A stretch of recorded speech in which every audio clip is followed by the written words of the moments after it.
जो हम दोनों को उसने एक ही गदा के प्रहार से आकाश में उड़ा दिया। बस यूं समझ लीजिए कि किसी भी तरह हमारे प्राण बच गए। और वो यक्षिनी मर्जरिका, उसका क्या हुआ? वो तो अवश्य ही मारी गई होगी। तो क्या मर्जरिका ने प्राणघातिनी शक्ति का प्रहार नहीं किया था? उसने प्राणघातिनी शक्ति का प्रहार तो किया था, किंतु वो केसरी को जा लगी। केसरी को?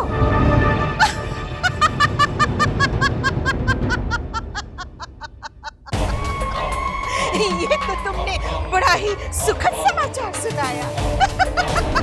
केसरी को इस बात से कोई नहीं बचा सकता। उसकी मृत्यु के बाद इन वानरों की शक्ति भी समाप्त हो जाएगी।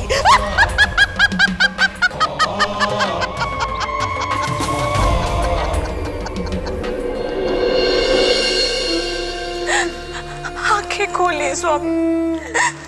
स्वामी, मैं कब से आपको पुकार रही हूँ, आंखें खोलिए। आप उठते क्यों नहीं?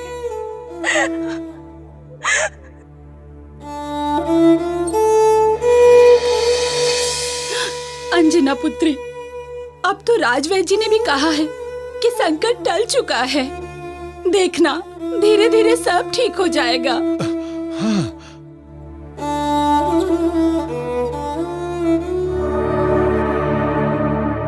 मारुति कहाँ है? वो कहीं दिखाई नहीं दे रहा। अंजना, वो यहीं कहीं होगा। भगवान से प्रार्थना कर रहा होगा।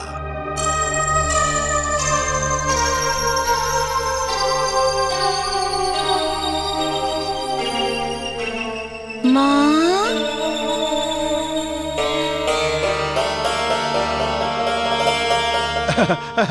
वो आ गया। मारुति,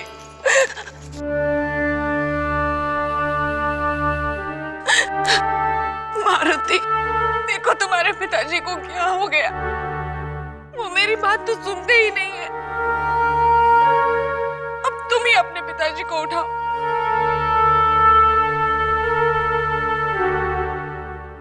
माँ, पिताजी को कुछ नहीं होगा, ये ठीक हो जाएंगे।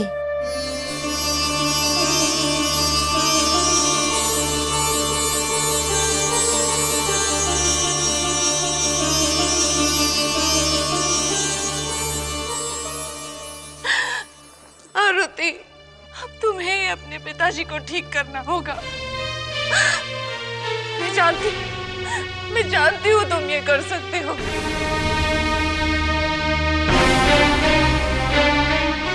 मारुति, अपने पिताजी को ठीक कर दो।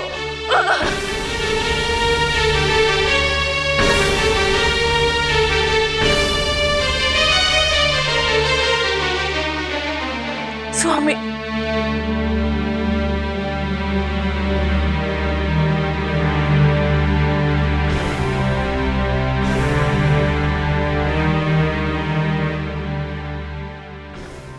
हाँ माँ, मैं अवश्य उन्हें ठीक करूँगा। किंतु पिताजी के साथ ऐसा क्यों हुआ? कुछ तो रहस्य है इसके पीछे, किंतु क्या रहस्य हो सकता है? हनुमान, हनुमान,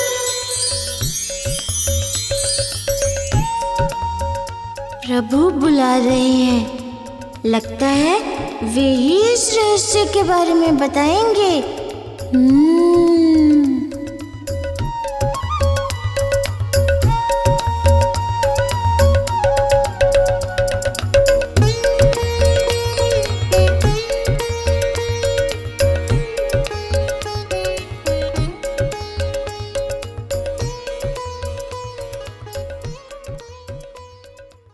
प्रभु,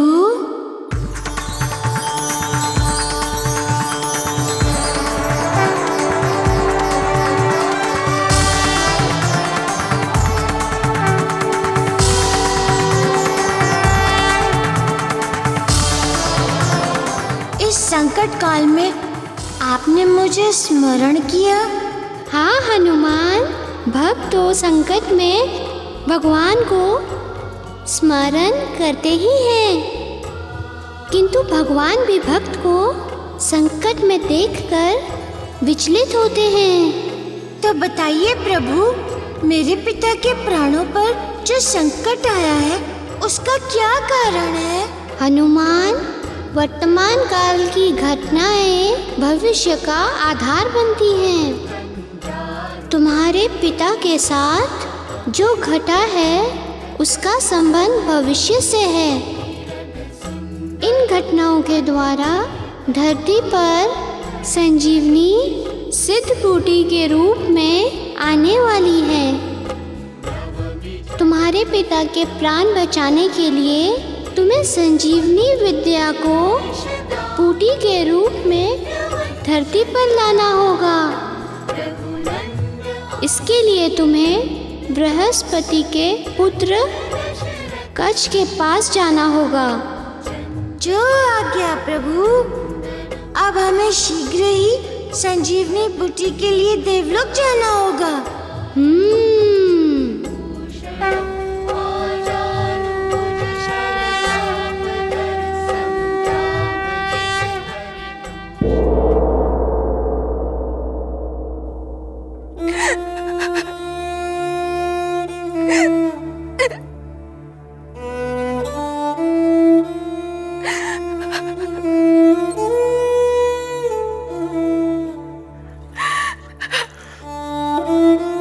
अंजना, शांत हो जाओ पुत्री। देखो, जो विषम संकट हमारे परिवार पर आया था वो तो ईश्वर की कृपा से लगभग टल ही गया है। धीरे धीरे सब ठीक हो जाएगा। बस तुम थोड़ा धीरज धरो। मैं कैसे धीरज धरूं? 2 दिन हो गए, स्वामी ने अभी तक आंखें नहीं खोली। इन्हें इस अवस्था में देखकर मैं कैसे शांत रहूं, आप ही बताइए। पुत्री, स्त्रीत्व सहनशीलता की मूर्ति होती है और संकट के समय वही पूरे परिवार को संभालती है। मेरा साहस मेरे स्वामी ही तो है। इनके बिना तो मेरा जीवन ही व्यर्थ है। मेरा सब कुछ इन्हीं से तो है। इन्हें कुछ नहीं होगा अंजना, कुछ नहीं होगा हमारे पुत्र केसरी को। पर हमें ये चिंता अवश्य सता रही है कि यदि तुम्हारा ये हाल रहा तो तुम्हें अवश्य कुछ हो जाएगा।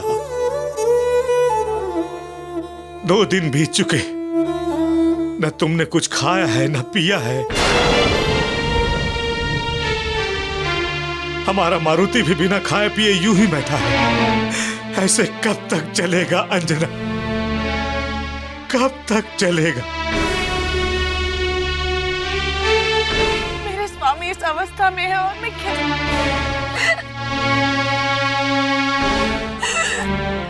हे भगवान, ये विपदा मेरे स्वामी की जगह मुझे क्यों नहीं देनी?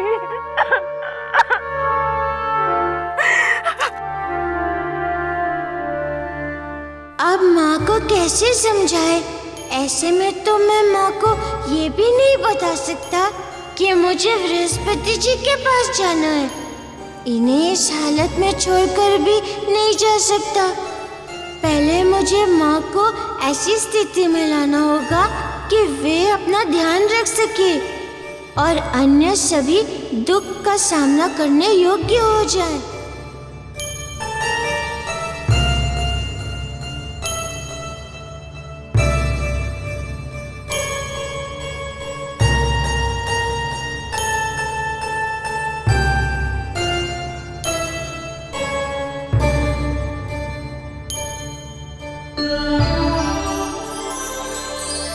महाबली काका,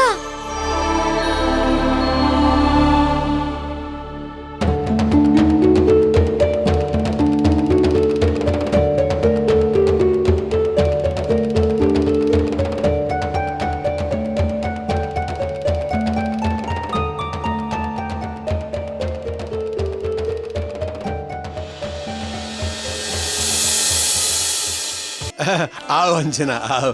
आइए महाराज कुंजर, आइए।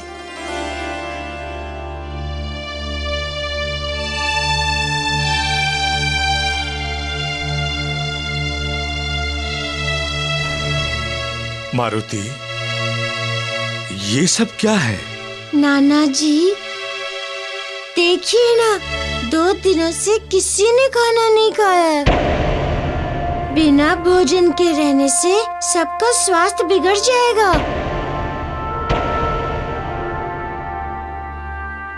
बैठिए ना नाना जी, बैठिए ना आप सब भोजन के लिए।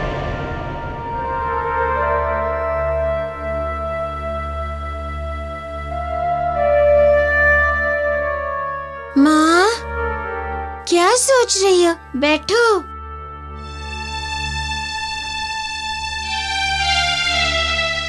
बैठो ना।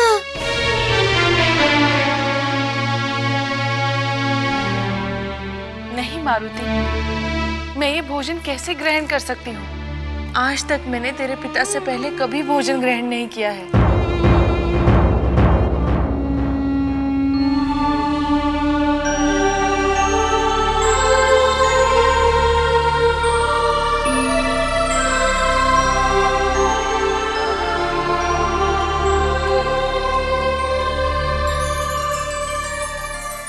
माँ, इस भोजन को हाथ लगा दो।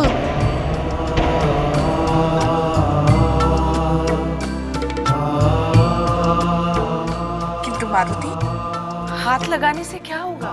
तुम हाथ तो लगाओ माँ।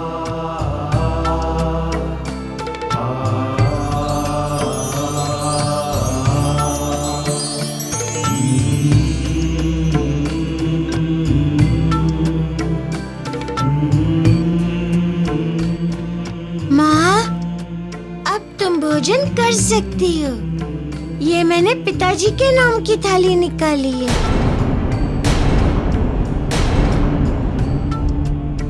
माँ, धर्मशास्त्रों में लिखा है कि यदि कोई ऐसी परिस्थिति हो जिसमें पति भोजन ना कर सके या पत्नी से दूर हो, तो पति के नाम से भोजन निकाल कर रखने पर पत्नी भोजन कर सकती है।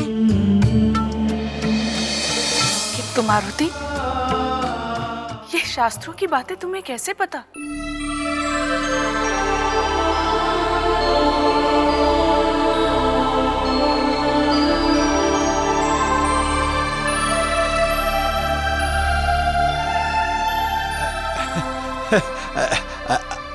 अंजना, मारुति को पता था कि ऐसी परिस्थितियां उत्पन्न हो सकती हैं। इसलिए मारुति ने मुझसे पूछा था, तो मैंने ही ये सारी बातें इसे बताई हैं। हाँ हाँ।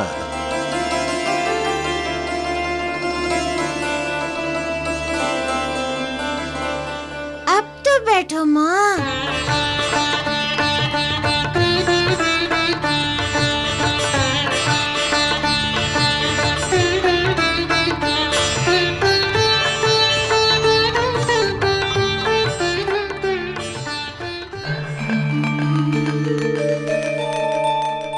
जामवन जी, पिताजी को प्राणघातक शक्ति लगी है जिसका उपचार इस संसार में नहीं है। किंतु मतंग ऋषि ने अपनी योग शक्ति से पिताजी के जीवन को 1.25 माह के लिए सुरक्षित किया है। ये आप क्या कह रहे हैं प्रभु? कुछ तो उपचार होगा ही। इसका उपचार मात्र संजीवनी बूटी है, जिसके लिए हमें बृहस्पति लोक जाना होगा।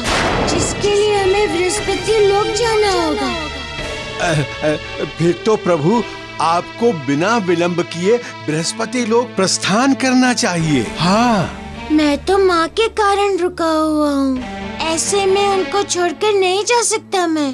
प्रभु, उनकी चिंता आप मत कीजिए, उन्हें मैं संभाल लूंगा। आप शीघ्र बृहस्पति लोक के लिए प्रस्थान कीजिए।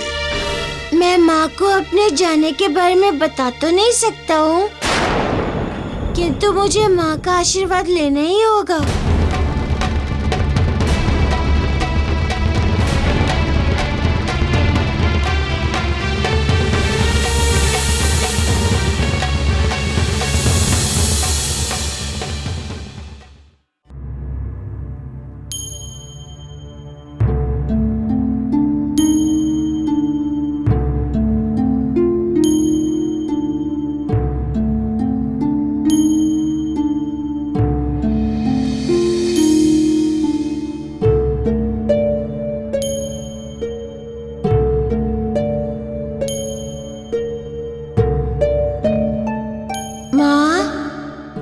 पिताजी के प्राण बचाने के लिए देवलोक जाना होगा।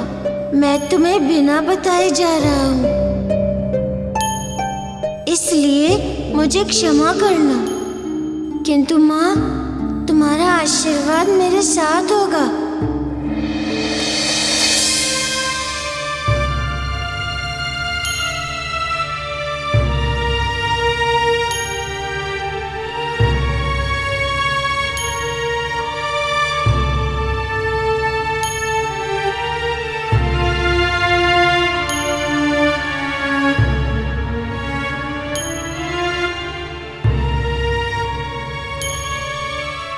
मारुति,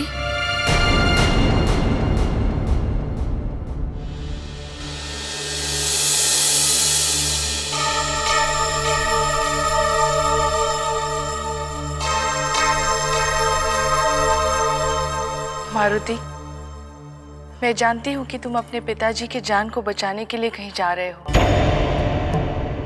किंतु मुझे दुख न पहुंचे इसीलिए मुझे बिना बताए जा रहे हो। पुत्र, मुझे गर्व है कि मैं तुम्हारी माँ हूँ।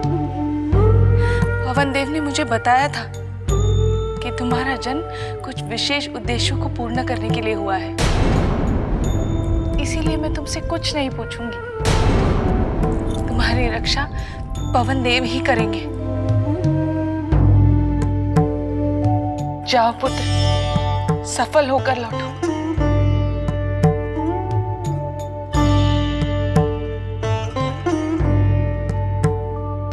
माँ, तुम चिंता मत करो, मेरे होते हुए पिताजी को कुछ नहीं होगा।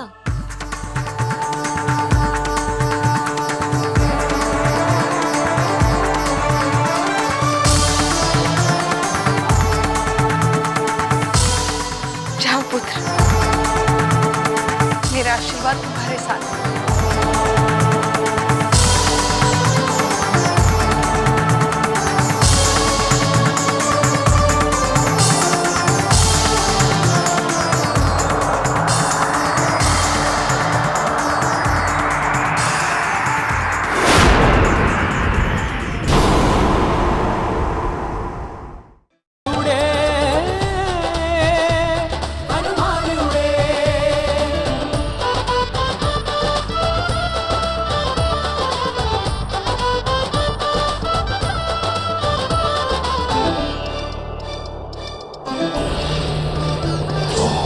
संजीवनी की खोज में देखो बृहस्पति लोक उड़े, हनुमान उड़े, हनुमान उड़े।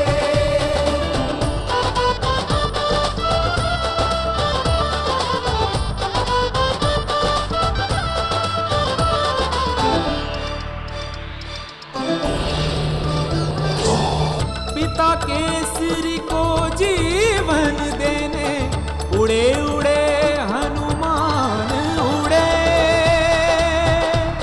हनुमान उड़े।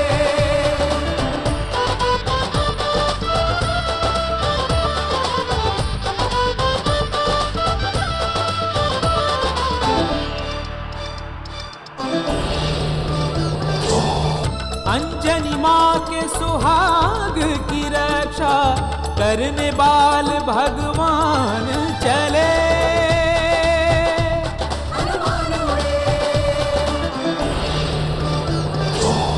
प्रभु श्री राम की पूर्व योजना को साकार है करने चले, हनुमान उड़े, हनुमान उड़े, हनुमान उड़े।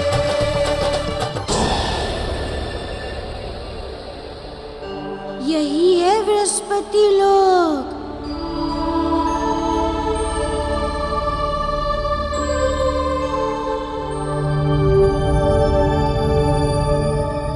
इतने सारे ग्रंथ, देवों के गुरु है बृहस्पति जी, इसीलिए इतने सारे वेद पुराण हैं यहाँ पर।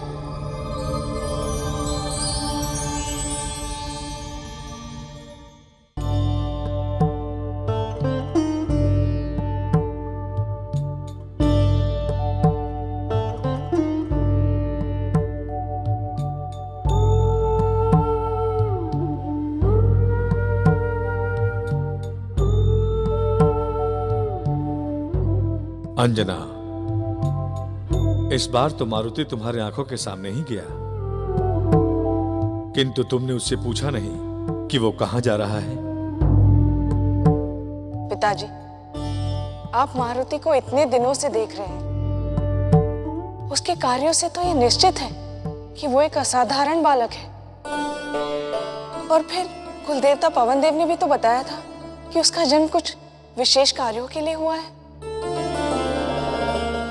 इसीलिए मैंने स्वयं ही उससे कुछ नहीं पूछा। किंतु है तो अभी वो बालक ही ना।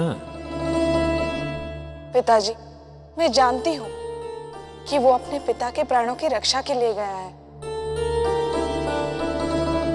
यदि कोई बात होती तो मारुति स्वयं ही हमें बता देता।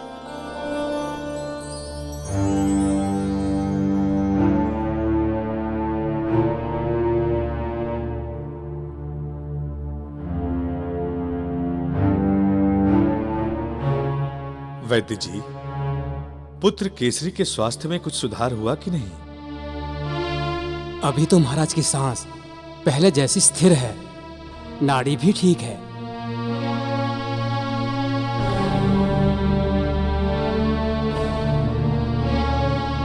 राजवैद्य जी, हमारी समझ में ये नहीं आ रहा है कि यदि सब कुछ ठीक ही है तो पुत्र केसरी अभी तक अचेत क्यों है? इनकी चेतना लौटी क्यों नहीं? यही तो मुझे भी समझ में नहीं आ रहा है। मैंने हर तरह से उपचार करके देख लिया है। पुनर्लता के रस से भी इनकी चेतना नहीं लौटी, किंतु इनकी नाड़ी की स्थिरता से एक आशा लौटी है।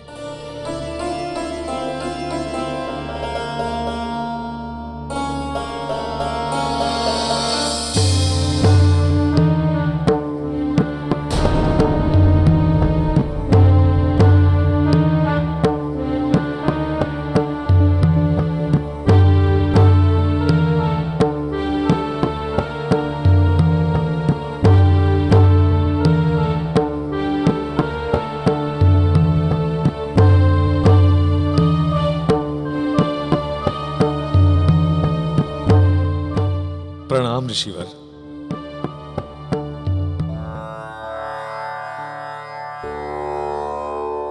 धन्य भाग्य हमारे ऋषिवर जो आप यहां पधारे।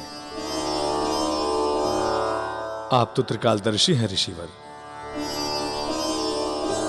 किष्किंधा में जिस प्राणघातिनी शक्ति के वार को आपने सहजता से वहन कर लिया था,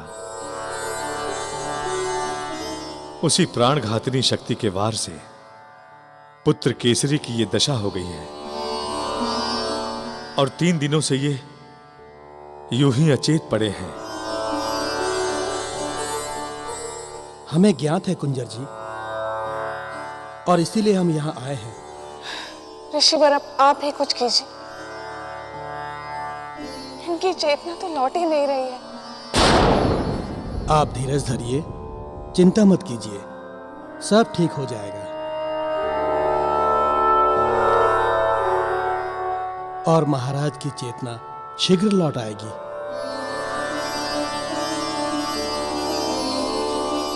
एक विनम्र विनती है ऋषिवर, जब तक पुत्र केसरी ठीक नहीं हो जाते आप यहीं रहें। आपकी उपस्थिति से हम सबको बड़ा संबल मिलेगा। जी।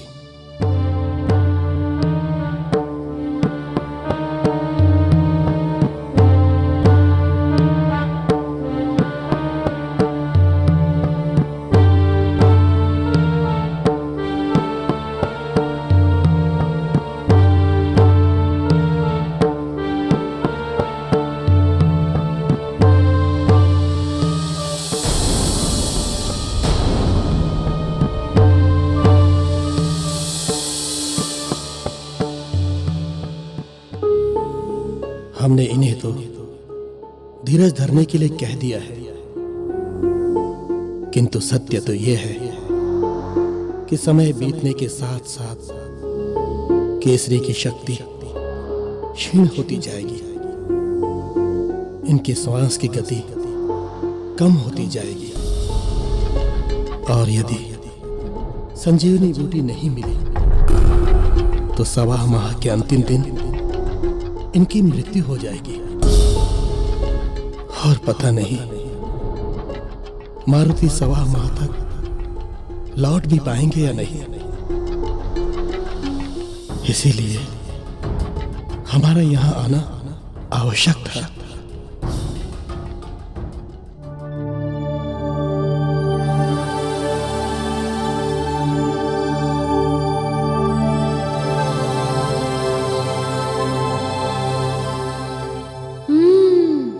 लगता है देवगुरु बृहस्पति जी लेखन कार्य कर रहे हैं।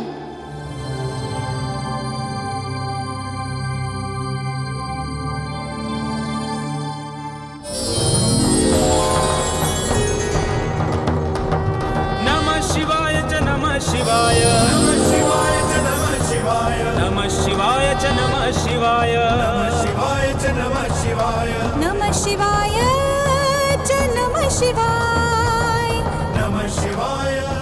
मेरा प्रणाम स्वीकार करें। नमः शिवाय च नमः शिवाय, नमः शिवाय च नमः शिवाय, नमः शिवाय च नमः शिवाय। प्रभु, ये मेरा सौभाग्य है कि आप मेरे लोक में पधारे हैं। किंतु प्रभु, ऐसा कौन सा कार्य आ पड़ा कि आपको स्वयं मेरे लोक में आना पड़ा? नमः शिवाय। प्रभु, यदि आप आदेश देते हैं तो मैं स्वयं आपकी सेवा में उपस्थित हो जाता। देवगुरु बृहस्पति जी, मैं आपका प्रभु ने याचक बनकर आपके पास आया हूँ। और याचक को दाता के द्वार पर आना ही पड़ता है। और याचक को दाता के द्वार पर आना ही पड़ता है। ऐसा मत कहिए प्रभु, आप तो हम सब दिनों के दाता हैं, सर्वसमर्थ हैं। भला कोई आपको क्या दे सकता है? फिर भी प्रभु, आप बताइए कि हमारे लिए क्या आज्ञा है? मैं अपने पिता के जीवन की रक्षा के लिए मैं यहाँ आपके पास आया हूँ। मेरे पिता को प्राणघातिनी शक्ति लगी है। मेरे पिता को प्राणघातिनी शक्ति लगी है।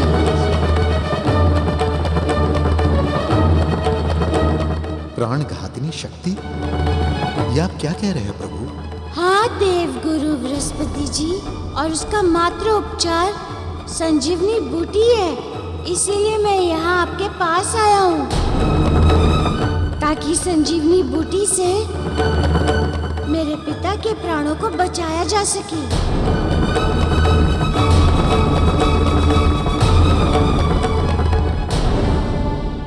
किंतु प्रभु, वो बूटी तो द्रोण पर्वत पर होती थी। देवगुरु बृहस्पति जी, आप मुझे वहां ले चलिए। किंतु प्रभु, द्रोण पर्वत तो इस समय अपने स्थान पर नहीं है। वो तो वर्षों पहले जलमग्न हो गया है। द्रोण पर्वत तो इस समय अपने स्थान पर नहीं है। वो तो वर्षों पहले जलमग्न हो गया है।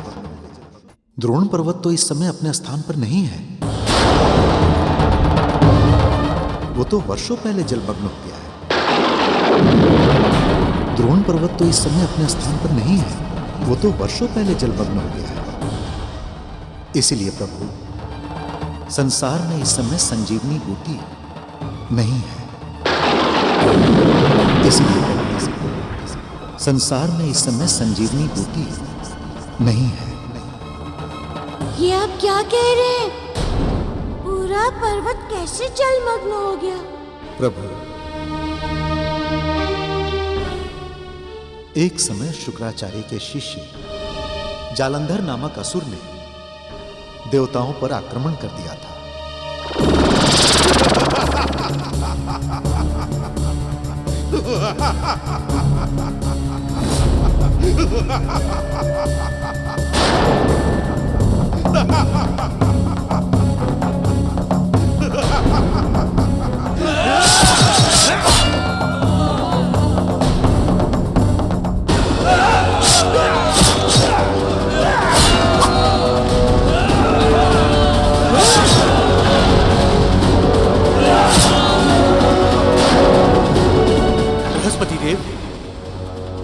देवताओं के गुरु हैं।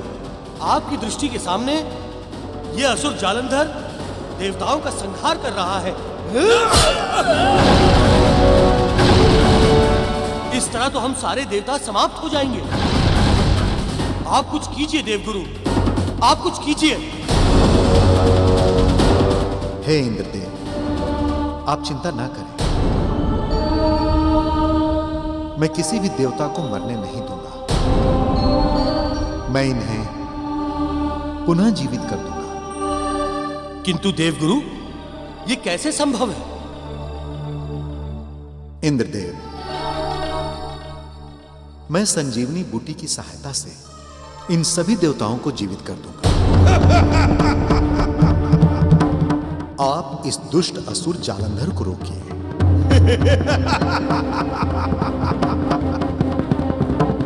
और मैं धरती के द्रोण पर्वत से संजीवनी बूटी लेकर शीघ्र लौटता हूं।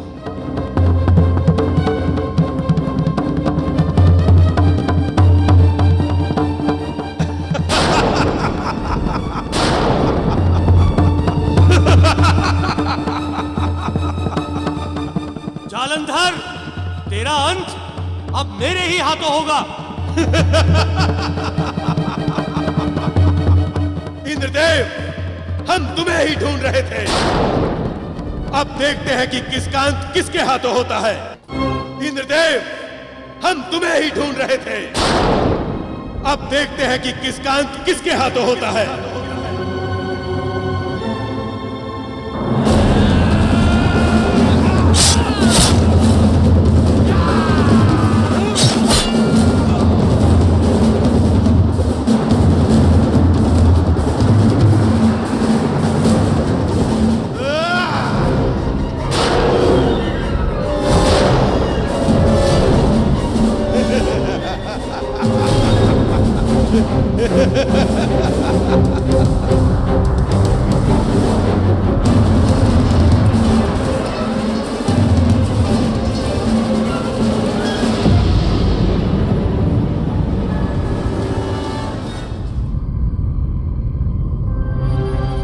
हे संजीवनी बूटी के वृक्षों,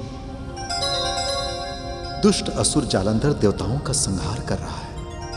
उन्हें पुनः जीवित करने के लिए मुझे आपकी आवश्यकता है। अतएव आप अनुमति प्रदान करें, जिससे मैं इन बूटियों को ग्रहण कर सकूं।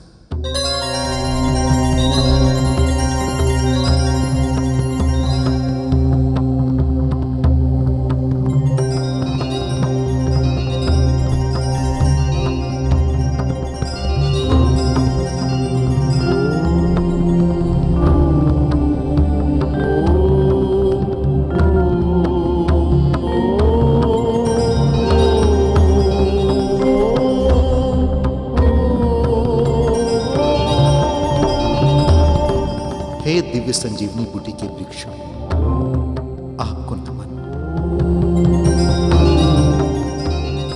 जो आपने देवताओं की सहायता के लिए ये बूटी प्रदान की है, आपको कोटि